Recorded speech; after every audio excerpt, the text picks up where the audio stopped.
Hello friends, this is a continuation video of the last video. मैंने immunity के बारे में आपको बताना शुरू किया था। तो we have dealt with mechanical defences in the last video. इसमें केमिकल डिफेंसेस देखते हैं। तो केमिकल डिफेंसेस में हम क्या देखेंगे? पहले हमने ये देखा था कि जो है एपिथेलियम है या हमारी स्किन है, ये मैकेनिकल बैरियर की तरह काम करता है।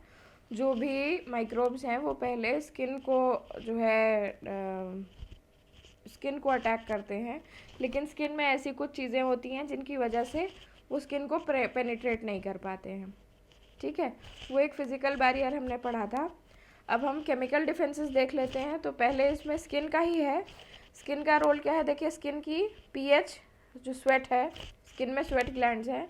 स्वेट ग्लैंड्स पीएच कैसी होती है? हल्की सी एसिडिक होती है, थोड़ी सी एसिडिक होती है। इस एसिडिक पीएच के कारण क्या है? ग्रोथ ऑफ ऑर्गेनिजम्स जो है ये इनहिबिट होती है। ठीक है, मतलब अगर कोई मान लीजिए कमेंसल बैक्टीरिया है जो कि आपकी स्किन में नॉर्मल फ्लोरा है, ये आपने सुना होगा कि हमारा जो स्किन है या हमारा गट है या हमारे लंग्स हैं, इसमें कुछ माइक्रोब्स जो हैं ऑलरेडी रिसाइड करते हैं। जैसे हमको डाइजेशन के लिए कहा जाता है कि आप दही खाइए, तो दही में क्या है कि लैक्टोबैसिलस है। लैक्टोबैसिलस जो है ये फूड डाइजेस्ट करने में काम करता है।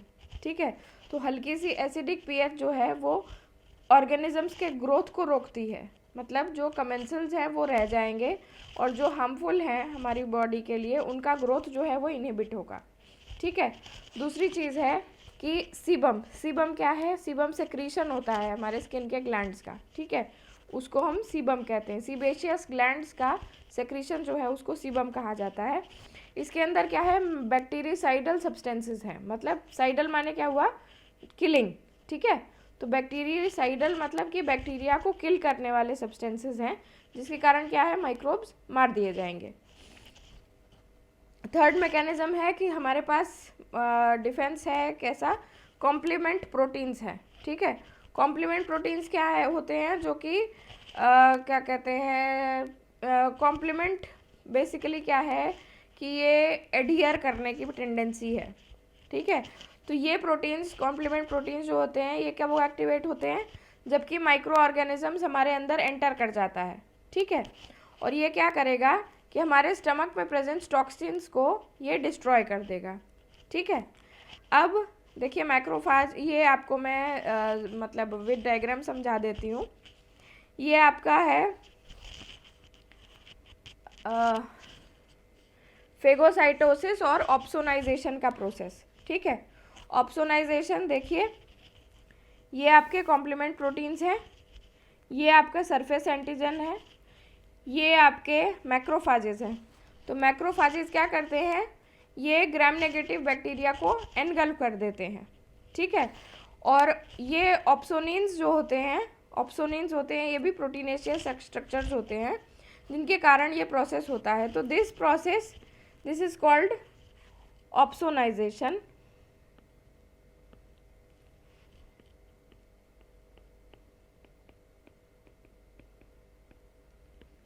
ठीक है, ऑप्सोनिन प्रोटीन्स, उनकी वजह से क्या हुआ? ये एनगल्फ करने लगे। ठीक है, ये अटैच किए अपने आप को ग्राम नेगेटिव बैक्टीरिया के सरफेस एंटीजेंस से। ठीक है, और इनको जो है एनगल्फ कर दिया मैक्रोफाजेज ने। This process is called opsonisation. मैं जब जनरल पढ़ाऊंगी तो इसको डिटेल में समझाऊंगी। ठीक है, फिर एक चीज़ हुई आपकी फेगोसाइटोसिस। फेगोसाइटोसिस क्या होती है? ये होती है सेल ईटिंग। इसमें क्या हुआ कि ये जो सेल है इसमें एक कैविटी बनी, जिसने क्या किया? इन्वेजिनेशन मतलब अंदर की तरफ। सपोज कीजिए जैसे क्ले है, क्ले में अगर आप अपनी उंगलियां डालते हैं तो क्या होता है? उंगलियों के निशान बनते हैं इसी को, और फिर वो जो है वो बना रह जाता है। ठीक है, इसी प्रोसेस को बोला जाता है इन्वेजिनेशन। ठीक है, अंदर फिंगर लाइक प्रोसेस बन जाना, उसको invagination of the cell membrane बोलते हैं। तो इसमें क्या हुआ कि सेल मेम्ब्रेन का इन्वेजिनेशन हुआ, जिसके कारण क्या हुआ? बैक्टीरिया अंदर की तरफ जो है इसमें अंदर की तरफ ले लिया गया, उसके बाद ये क्या होगा, ये मेम्ब्रेन जो है ये और ज़्यादा एक्सटेंड करेगी और ये बैक्टीरियम इसके अंदर आ जाएगा पूरी तरीके से। फिर जो सेल्स में मौजूद लाइजिन्स होते हैं, इसकी प्रेजेंस में क्या होगा, फेगोसाइटोसिस या फिर सेल ईटिंग, ये सेल जो है वो ईट अप कर लेगा, ये बैक्टीरियम को ईट अप कर लेगा ये सेल, ठीक है, दिस इज फेगोसाइटोसिस। फिर देखिए इंटरफेरॉन्स, इंटरफेरॉन्स क्या होते हैं, ये एंटीवायरल सब्सटेंसेस होते हैं जो कि एक्टिवेटेड लिम्फोसाइट्स से सिक्रीट किए जाते हैं।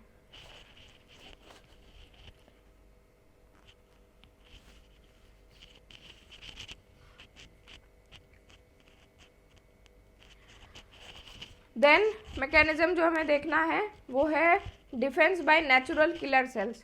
तो केमिकल हमने देख लिया, फिर आता है defence by natural killer cells. Natural killer cells जो है ये हमारे इम्यूनिटी की ऐसी लाइन है, इम्यूनिटी में कौन से सेल्स पार्ट लेते थे, बी सेल्स लेते थे, टी सेल्स लेते थे। नेचुरल किलर सेल्स ना तो बी है ना टी सेल्स है, ठीक है, ये लिम्फोसाइट्स से ही प्रोड्यूस होते हैं और ये ग्रैन्युलर स्ट्रक्चर्स है, ग्रैन्युलर लिम्फोसाइट्स है, ठीक है। ये क्या करते हैं, जो surface molecules CD2, CD16, CD56 को कैरी करते हैं, ठीक है, mind you CD2, CD16, CD56 carry करते हैं, ठीक है, C3 नहीं होता है इसमें। देन ये कहाँ कहाँ पाया जाएगा, it is present in spleen, lymph nodes, blood and bone marrow, और ये इननेट इम्यूनिटी या नेचुरल इम्यूनिटी में काम करेगा। क्या करता है, देखिए एंटीजन, एंटीजन का मतलब क्या होता है, एंटीबॉडी जनरेटिंग, ठीक है। एंटीजन वो एक पर्टिकुलर सब्सटेंस होता है जो कि अगर हमारी बॉडी में एंटर कर जाए तो उसके अगेंस्ट एंटीबॉडीज बन जाएंगी, ठीक है। तो ये क्या करता है, जिस टारगेट सेल में ये एंटीजन की कोटिंग है, ठीक, उसको ये रिकग्नाइज करेगा और उसको antibody dependent cell mediated immunity से डिस्ट्रॉय कर देगा, ठीक है, समझ में आ रहा है। देखिए ये एक सपोज कीजिए टारगेट सेल है, इस टारगेट सेल पे क्या है, ये ऊपर एंटीजन कोटेड है, ये टारगेट सेल एंटीजन कोटेड है, तो इसको रिकग्नाइज करेंगे नेचुरल किलर सेल्स, ठीक, और ये नेचुरल किलर सेल्स क्या करेंगे, इसके अगेंस्ट क्या करेंगे, एंटीबॉडीज बना देंगे, इस पर्टिकुलर एंटीजन के प्रति ये एंटीबॉडी बना देंगे, ठीक है, और antibody dependent cell mediated toxicity के कारण ये काम हो जाएगा, ठीक। इसका ये डायग्राम मिला मुझे अच्छा सा। अब देखिए मैकेनिज्म ऑफ किलिंग क्या है, नेचुरल किलर सेल्स जो है वो कैसे काम करते हैं, ठीक है। नेचुरल किलर सेल्स में एक सब्सटेंस, प्रोटीनेशियस सब्सटेंस क्या पाया गया, परफोरिन्स।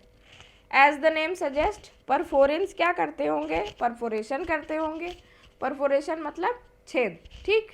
तो ये क्या करते हैं, परफोरिन्स को जो है सरफेस पे बैठा देते हैं, तो परफोरिन्स क्या करेंगे, परफोरेशन करेंगे, छेद कर देंगे, जिसके कारण क्या होगा कि हर चीज़ की एंट्री हो जाएगी सेल के अंदर, ठीक, और ऑस्मोटिक लिसिस हो जाएगी।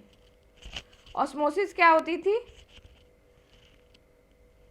हायर कंसंट्रेशन से लोअर कंसंट्रेशन में मूव करना।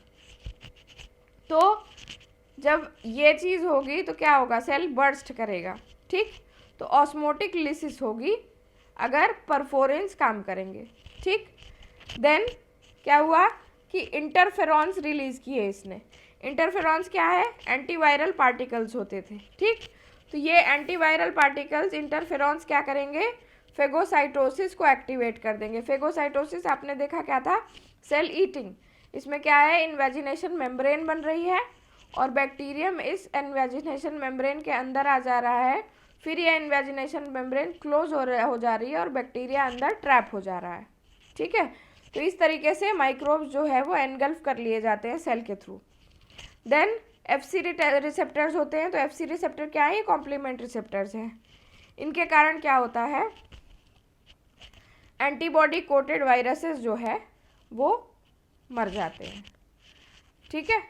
तो we have discuss two mechanisms today, NK cells से डिफेंस और केमिकल बैरियर्स। नेक्स्ट वीडियो में we are going to discuss phagocytic cells, phagocytosis और फीवर और इन्फ्लेमेशन का जो है डिफेंस मैकेनिज्म। इससे हमारा इन्नेट इम्यूनिटी जो है वो डिटेल में कंप्लीट हो जाएगी। ये सारे जितने क्वेश्चन जितने टॉपिक्स मैंने आपको इंडिविजुअली पढ़ाए हैं ये अपने आप में शॉर्ट नोट्स हैं। इनको अगर आप डायग्राम बना करके और ये जो फ्लो चार्ट्स मैंने दिए हैं अगर आप इतना बना देते हैं it will fetch you good marks. तो with this I conclude today's video. If you like my content, please like, share and subscribe. Thank you.